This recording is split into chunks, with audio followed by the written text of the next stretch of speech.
Hello and welcome into the KE Report. I'm your host, Shad Markwitz, and we're getting an update today from Nick Hodge, co-owner of Digest Publishing and editor of Foundational Profits and Hodge Family Office. And Nick, it's always great getting you on the show just to get an update on how you're looking at the macroeconomic factors driving the markets and the commodity sector that we invest in here. So I want to kick things off maybe just on the more macro side, just briefly. We've had a lot of Fed heads out talking. There's a lot of people still prognosticating about when we'll see the first rate cuts. We've been looking at the inflation picture, the jobs picture, the political backdrop in the US as well. A lot of factors at play. What has your attention on the macroeconomic landscape? Oh, that's always a relevant question since I'm a macro guy. And I've been telling you, I think over the past couple of interviews that we're in for the higher inflation for longer. That's going to make it tough for the Fed to cut in any meaningful way. So, my forecast, I think, for the second half of the year is minimal US growth and, inflation well above the Fed's target. So if I have to look into my crystal ball and tell you what's going to happen, I'd expect a one and done rate cut in September. I think that 3.3, 3.4, 3.5% in inflation sort of makes it tough for them to cut more than that. The market's currently pricing in something like I think a 71 or 72% chance of a rate cut in September. And that's up in the past couple of weeks from sort of a coin toss 50, 60% level. So, that's what I see in terms of interest rates. A bit of slowing growth, but not, anything scary, not negative growth, not recession. And you're starting to see that reflected in bond yields as well. So 10-year coming down a little bit since we last spoke, and the 2-year coming down a bit as well. We could talk about a lot of things on the macro space, but one of the things that has my eye and one of the biggest inputs of inflation, of the consumer price calculation is oil, and then that's been bullish. So oil's back up over $80 after falling to the low 70s in the past month when we had sort of a mini correction in the commodity space, but now looks to be pretty bullish, both crude oil and Brent oil. And I think that's going to keep inflation numbers high, and it's going to be, a good place to, get some exposure to commodities and inflation, and one of the biggest inputs of inflation. So have been buying some of the bigger funds and companies that are inside those funds in the oil space, as I tend to do, buy the bigger end of the spectrum first. And I guess personally, I stay in the bigger end of the spectrum in oil because I don't have the network that I do in the junior mining space, but have been both in the XLE and the XOP, and think that oil is bullish. So those are sort of my thoughts on the overall macro space in terms of inflation and growth, but happy to drill down on any of that if you'd like. Yeah, it's an interesting thought that they could still pull off one rate cut in September, but if it was a one and done situation, Nick, it's really not going to have that huge of an effect overall compared to the market anticipation of this rate cutting as being more of a cycle where they're going to drive it down maybe 100, 150 basis points. If they just do one rate cut, or maybe even just do two, like some people are thinking, what does that really mean? Because interest rates would still be a lot higher than most people have projected. And even though they're coming down some, that's still going to pressure the housing market, car loans, business loans as they roll over, small business sector. So what does one or two rate cuts really mean in the bigger scheme of things? I think it depends on what you're looking at it to affect. And let me break that down a little bit. If you're looking at gold, which is already bullish, and as we speak, it looks like $2,400 is back in play, as we get through the summer and we approach September, I would say that, for commodities, which are rate sensitive, certainly gold is rate sensitive, having no yield, it's going to provide an additional boost. So where there's already, fundamental bullishness in the gold space, technical bullishness as well, sort of a floor now at 2,300. Again, the fundamental things that we've talked about in the past, and I'm sure your other guests have talked about, Chinese retail buying, et cetera. An interest rate cut, even if it's one and done, is an additional, log on the fire, or whatever metaphor you want to use, right? An additional psychological boost for the yellow metal. And I think it's beginning to reflect that now, again, as it heads towards $2,400. I think it applies the sort of same way to copper and other commodities. And then you mentioned real estate, that, in interest rate loans, real estate has sort of gone sideways, right? It's above its sort of pre-pandemic levels, but it's been sideways largely for the past couple of years. I think even a marginal rate cut, right, does the same thing for those sectors. And you're starting to see that reflected both in real estate and utilities. If you look at like the sectors of the S&P, for example, you'll see that utilities and REITs are starting to improve. And so if it's been a high interest rate environment for the past couple of years since the Fed has been raising and trying to tame this inflation, that any sort of cut is good for interest rate sensitive sectors, even if it's marginal. And so, I know we talk more about energy and commodities on this podcast, but I've also been, getting into those sectors that I just mentioned. We were buying NEE Energy, which is the largest utility in the U.S. and the largest component of the utilities SPDR, and I'm just writing my July issue here, and I was starting to write about REITs. So yes, the implication may be marginal, but when you're talking about sectors that have been among the worst performing because of the higher rate environment, a pause, even if it's a small pause, one cut and done, as we're talking about here, gives you an opportunity to enter those sectors. And so I do think that there's things happening, there's things going on, and those are how they apply to different sectors, both commodities and in asset classes inside the S&P. Well, maybe just one more question before we dive into the commodities. The general markets really seem to get amped up the end of last year in 2023, anticipating 6 or 7 cuts this year. Obviously, that's not played out. Do you think that the general markets have potentially gotten a little overextended here? I guess the indexes, because a lot of the stocks aren't performing that great. But when you look at the mega cap tech stocks and the indexes, that's what's holding them up. Has that gotten a little extended considering that we may not see this big rate cutting cycle? I'm not sure it has. I think that the S&P is still bullish. I think that the Nasdaq is still bullish. And in fact, the sort of structure of the market has improved a bit. We were talking largely about the indexes going up on the back of a few stocks. And what we've seen lately is, Nvidia is not making new highs, and yet the Nasdaq and the S&P continue to make new highs. So you're seeing better breadth, I guess, is what I'm saying. You're seeing a little bit of rollover in tech from some of the high-flying names. I think it was maybe Citi who put out a report recently saying it's time for rotation in the tech space, and that's healthy, where a broader basket of stocks are going up. And that's what I see in the S&P as well. There's lots of sectors that are becoming bullish. I just mentioned real estate and utilities, but tech remains bullish, communications, for example, and certainly some components of the materials sector, as we've been discussing here.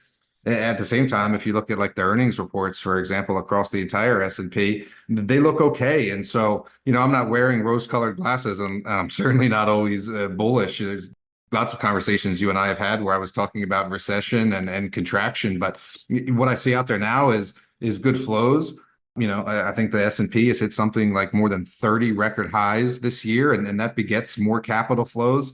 Volatility is really subdued across multiple asset classes, and that's actually probably a good answer to your question. When volatility is low, capital flows remain robust, right? And so I'm not talking just about the VIX, which is obviously low. I haven't pulled it up on the chart today, but I would assume it has less than a 14 handle on it. I can do that for you now.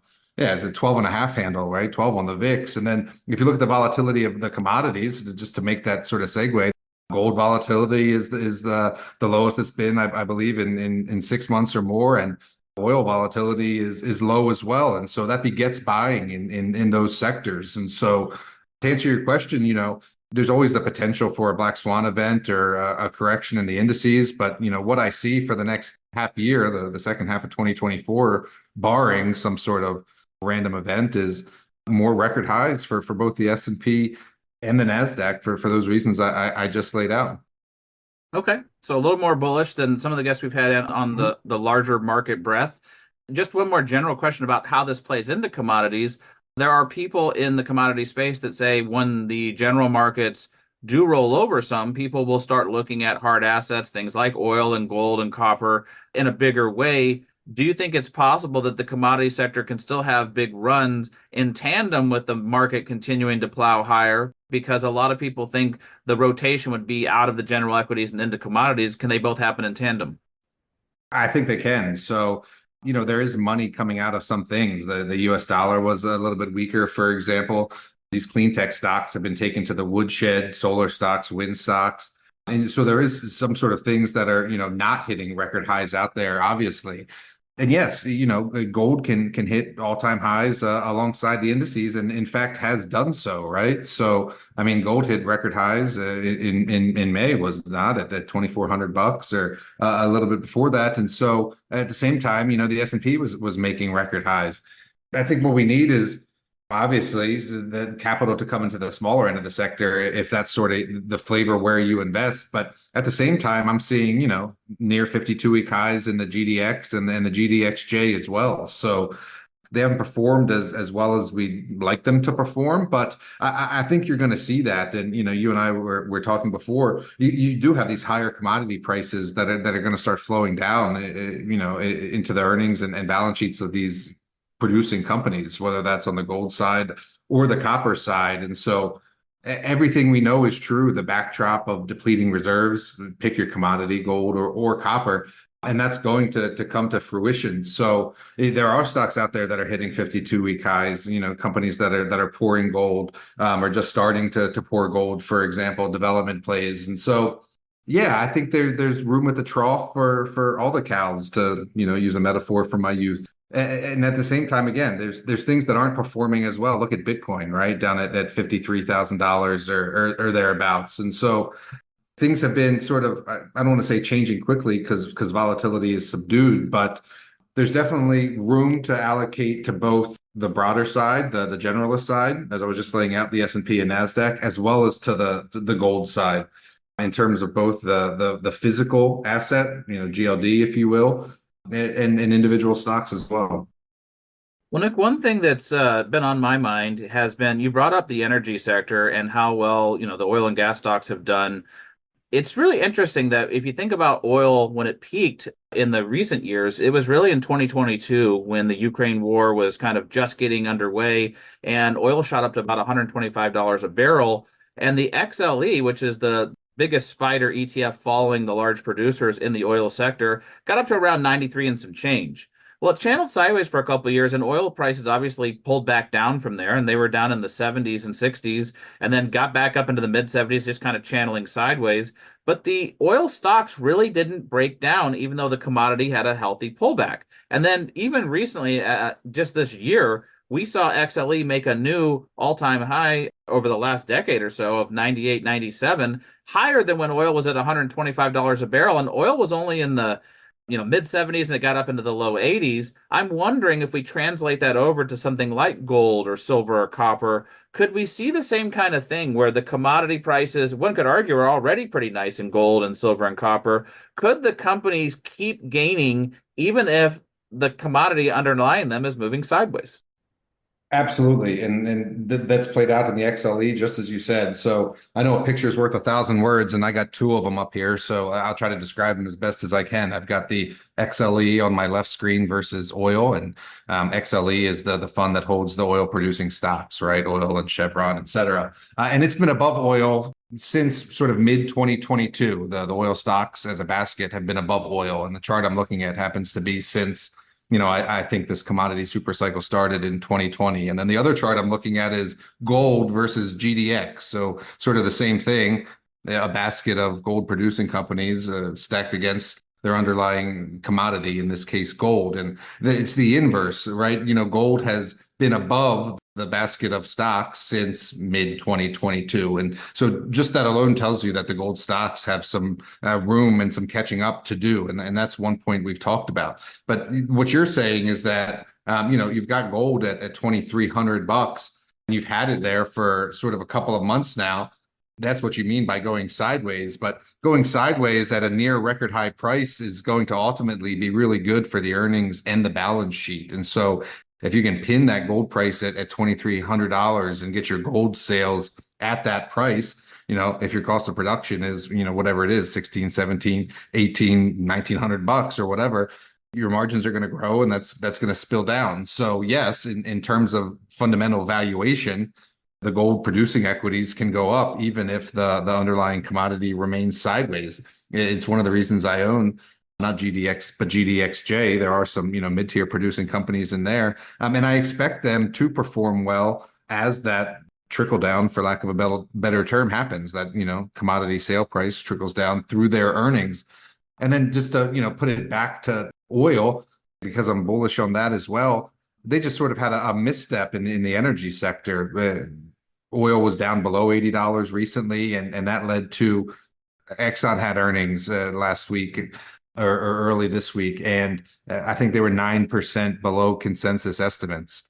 But at the same time, the underlying commodity, oil, remains bullish, and so creates an opportunity to buy those energy equities, as well as, we get this resumption of bullish crude price now back over 80, and I expect to see that reflected on sort of the third quarter and fourth quarter earnings. So all in good time, I would say, for these gold producers.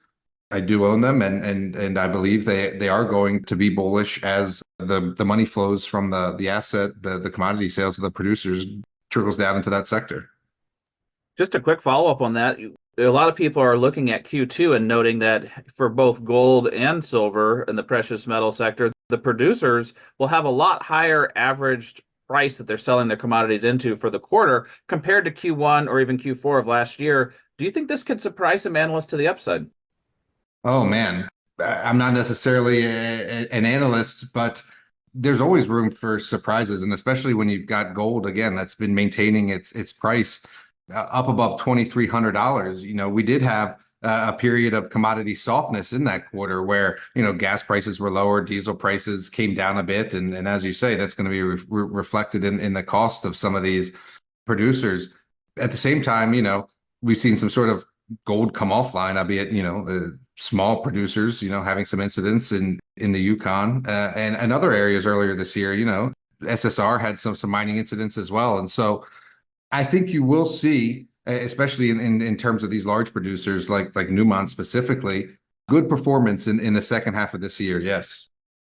Yeah, it's just something we've been tossing around as an idea that I don't think people are factoring in, that mining companies can actually make money, Nick. They can actually produce some better returns than people are expecting. And there's a lot of marginal producers that should be making money, even though they're higher cost producers, which may give them a little boost. Just something for people to think about listening in. You did mention some of the complications we've seen, not just in Turkey with SSR mining, but also recently with Victoria Gold having the leach pad failure in the Yukon. You actually were on the Yukon trip and up there meeting with both mining executives, investing professionals, and even government officials. What was your takeaway from being on the Yukon trip right before that happened, but also just as the whole thing was developing?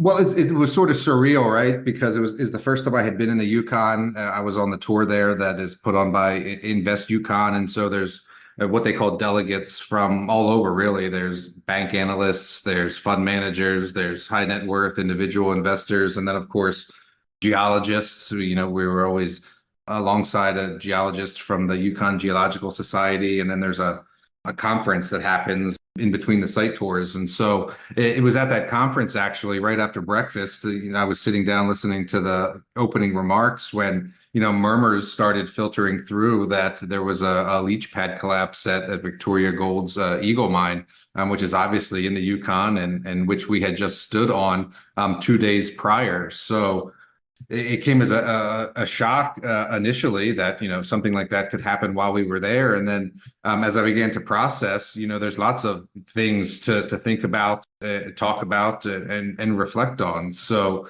first is obviously that there was no fatalities, which is immediately the number one priority when something like that happens. But then after that, there's all sorts of other considerations in terms of investment implications, right? Just in terms of Victoria, right? I mean, it was interesting to be there and see the stock trading normal, and it hadn't been halted yet, right? When everyone in the room sort of knew what had happened, and then the halt eventually came, and the news came out, and immediately sort of the stock goes from the $7 or $8 it's trading to below $1. And we haven't had a ton of news. We were told that there was no downstream cyanide detected, but we haven't got a lot, and they pulled their guidance. And some of their creditors have begun to make some noise. So other than that, we haven't got a lot of detail from the company in terms of the implications. What I would say is, I guess I'll just talk about it, right? Like I had just sat through the presentation in the camp at the Eagle Gold Mine about Victoria, and so some of the things I'm thinking about is like their balance sheet, right? They had some hedging done at $1,900 gold. They have some debt that needs service that they expected to pay with sales of gold that are now not going to materialize. They had a lot of inventory that they, counted as an asset on their balance sheet that now may or may not exist. And so I'm not sure what the future of Victoria is, but I think it's going to be a lot of creditors, trying to get their piece. And I'm not sure if the company is going to exist going forward or not. We sort of need more news from the company, but the balance sheet, as it appeared to me, didn't look too good, as given what has occurred now with the leach pad failure. And then I was not a Victoria shareholder, so more broadly in the region, one of the reasons I was up on the tour was to look at Banyan Gold, which is a company that I am a shareholder of.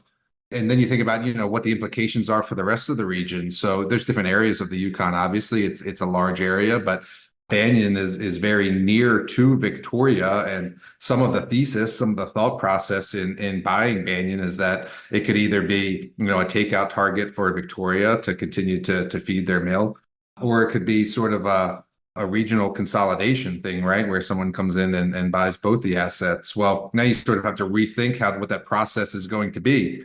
Banyan is currently investigating multiple metallurgical processes, right? So they're looking at both heap leach and underground scenarios, and now we're drilling down more into specifics of mining, but it's going to be much tougher, I believe, to approve a heap leach operation in the Yukon now. And so I think you start looking at the combination, the heap leach underground or exclusive milling scenarios. And then you have to look more broadly at the region, right? So Banyan just raised a lot of money. They're going to head into a PEA. I would assume they put more focus on, milling scenarios than heap leach. And then I think about, who is operating in the area. That was the only heap leach operation. And, if you look at, who's operating in the area now, it's Hecla, who has, taken out attack in recent times and continues to operate in that sort of Keno district. And it may be an opportunity for Hecla to make a move to consolidate a larger or wider portion of the Yukon, given that Victoria is now currently weak. And so those are some of the things I think about in terms of the companies and the longer term implications of individual stocks. Then you have to talk about the locals and the permitting process and the government and things like that. So already sort of I don't want to say precarious or tenuous, but certainly an area and a situation where you have to have the blessing of the locals, whatever sort of tribe that might be. And some are more mining friendly and some are not. And we've already seen some of those bands put out press releases essentially condemning not mining, but obviously the leak and the potential for cyanide to contaminate their waters. They're all about the environment. And so we already know that mines take a long time to permit. And I think this is going to not do any favors for mines in the region. I sat with Western Copper in their camp there, flew in, and that's a wonderful project. I hadn't really looked at that before, but you can see that it should be a mine, right? The heap leach is not on the side of a mountain. It's more in a valley. You can see how easily it would be built in relative terms for mining, and yet it's still a year away from entering permitting, right? There's some boxes that it still wants to check, but in some baseline studies, et cetera, before it heads into the permitting phase. And you have to wonder now, how much longer will that be delayed? And so anyway, I don't want to ramble, but if you have more specific questions about any of that, I'm happy to answer. I think that it's definitely a negative for the region. Lots of those stocks are off, obviously. If you look at a chart of Snowline or Banyan or certainly Victoria, right? And I'm not intimately familiar with all the stories or the companies in the region, but the sentiment at the conference definitely changed. Talking to people from Strategic Metals or Metallic or Granite Creek, et cetera, like, nobody thinks it's a positive, right? I mean, it makes everything more difficult, gives the industry a bad name, and is just makes a tough industry already harder. And yet, on the flip side of that, and Rick Rule has been, saying some of this, is that there's really nothing else up there, right? I mean, mining is the industry. And so I think it will go on, but I think it will be more difficult, and there's likely better jurisdictions to look at as a result. Well, Nick, I definitely appreciate you giving us a little bit more expanded answer on that, since you were actually there at the Yukon site visit tour and actually there while it was happening. I really appreciate that feedback because, yes, we have been getting questions about how does this impact Banyan? How does this impact Western Copper and Gold? What does it mean for other development projects and exploration projects in the area that we're looking at open pit scenarios? Is everything going to be underground and in the permitting landscape? So a lot of those questions coming in. We've even had people asking, does that mean money rotates out of the Yukon and into the Golden Triangle or into, Red Lake? Does it go to other jurisdictions? So lots of people have this on their mind. It's unfortunate it happened, but sometimes out of the chaos comes new opportunities and wishing the best for all the companies involved. I do want to shift to one other commodity that we normally get to. We're getting a lot of questions on uranium. The nuclear sector is still very robust, but the uranium stocks have been weak. A lot of people, I think us included, Nick, we're expecting it to have already bounced a little bit more. How are you looking at uranium stocks right now compared to the uranium price and the pullback they've gone through? Well, they're having a good day as we record this, but I know one day doesn't make a market. The price of uranium has been unchanged for a couple of days, but it still remains bullish and is sideways for the past couple of days at sort of $85. Has been there since basically all of July, since July 1st. Still a good price for uranium, but not the $105 that we were seeing earlier this year. If you pull back the chart, though, it's exactly or it's above where it pulled back to in March. So that seems to be the bottom, the $82, $83 level. And so leveling out at $85 is technically bullish and what you would want to see from a chart perspective. On the equity side of things, let's move over to URA. And that looks like it wants to break back out. So if we pull the chart all the way back to sort of fall, late summer 2023, you had the URA at $28.42. And that's sort of where it's bottomed out here in the past couple of months as well, right at that 28 or $29 level. And as you and I talk, it's over 30 with a wide green candle. And as I've been telling you the past couple of talks, it's frustrating for the retail sector. No one likes that slide. Certainly a month ago, URA was above 33 and it slides all the way down to 28. That can be tough to bear, but overall in a more, medium to longer term scenario, the sector remains bullish. And I think I told you last month that we were going to have another run, and it looks like one of those is starting now. So those are the technicals, just looking at the charts. I think bullish on both fronts, but then you look at sort of some of the narratives and the fundamentals. You've got Mr. Biden out there signing pro-nuclear bills. You've got M&A happening. While I was in the Yukon, I happened to see that Paladin, made a $1 billion offer for Fission, which is a company I've had a long history with and continue to own. I was on our podcast the other week. I had a fishing lure that was from a Fission tour in 2013 at Patterson Lake South. So that dates me a little bit and shows that I've been involved in the uranium sector for over a decade. I'm going to put boots on the ground at some of these large, globally significant assets. So we'll see. We'll see if the Paladin merger goes through. I think that's healthy for the sector. I'm not sure how they get it built without a source of external capital or partnering with someone else. Some of the murmurs you hear is that there, could potentially be a competing bid, or, maybe oil companies or broader energy conglomerates want to get back into the uranium space. All that remains to be seen. But, when I look at the chart, Fission is near 52-week highs, and some of these stocks are starting to respond again. Some of these smaller companies are reporting new discoveries. Alaska had one a couple of months ago. I just saw some follow-up assays out from them that got a decent response in the market. Sky Harbor just made a new discovery at the unconformity at their Russell Lake project. So there's good news in the uranium space, and Sky Harbor was up on that news. So good news is being rewarded. It's been frustrating, to be sure, but I continue to own the equities and rotate when I can. So that's important, right? Sell some stocks when they're up, buy the dips, and that's across the board in these commodity sectors that are bullish, copper included. So I don't know. Most recently, we were looking to sell some uranium royalty. We've been in that for a bit, and it was up, and we bought some Sky Harbor a couple of weeks ago, and then I continue to own like URNJ, for example. So I remain bullish on the sector, and I think the recent news has been constructive, and I think it's part of that commodity super cycle that has a lot of room left to run. So broad thoughts on uranium there.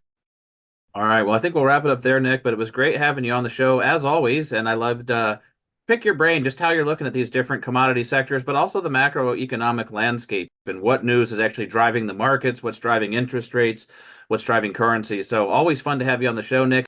And if people like getting Nick's thoughts, definitely click on the link below. It takes you over to Digest Publishing, and you can see all of the different services that Nick and his partner Gerardo offer to subscribers. And as always, looking forward to our next conversation.